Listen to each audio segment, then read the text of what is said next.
सर्वसामान्य जनतेचा बुलंद आवाज सांगली न्यूज नेटवर्क।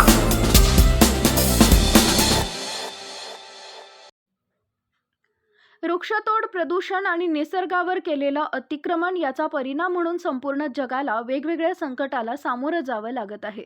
जागतिक तापमानवाढ हा त्याचाच गंभीर परिणाम आहे। सध्याच्या उन्हाळ्यातील तापमान पाहता भविष्यात कुठल्या परिस्थितीला तोंड द्यावं लागेल याचा विचारच न केलेला बरा। अशा परिस्थितीत वृक्षतोड थांबवणं काळाची गरज आहे। त्या दृष्टीनं मिरज तालुक्यातील विजयनगर ग्रामपंचायतीनं वृक्षतोडीबाबत घेतलेला कठोर निर्णय अत्यंत कौतुकास्पद असून त्याचं अनुकरण केवळ सांगली जिल्हा आणि महाराष्ट्रानं नव्हे तर संपूर्ण देशातील गाव आणि शहरांनी करण्याची गरज निर्माण झाली आहे। विजयनगर मैशाळ ग्रामपंचायतनं घेतलेल्या या निर्णयाचं सर्वत्र कौतुक होत आहे। विजयनगर ग्रामपंचायतीनं घेतलेल्या या निर्णयानुसार विजयनगर ग्रामपंचायत परिसरातील घराजवळील अथवा शेतातील कोणतेही झाड तोडल्यास जागा मालकास 5,000 रुपये दंड, तसेच झाड तोडणाऱ्या व्यक्तीस 3,000 रुपये दंड व त्याची माहिती देणाऱ्या व्हिडिओ फोटो करून पाठवणाऱ्या व्यक्तीस 1,000 रुपये बक्षीस देण्यात येणार आहे।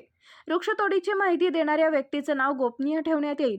वन विभागाच्या अनुषंगानं वन विभागामार्फत पुढील योग्य ती सर्व कायदेशीर कारवाई करण्यात येईल। विजयनगर ग्रामपंचायतीमधील सर्व नागरिकांना आवाहन करण्यात येते की त्यांनी कोणतेही वृक्ष तोडू नये।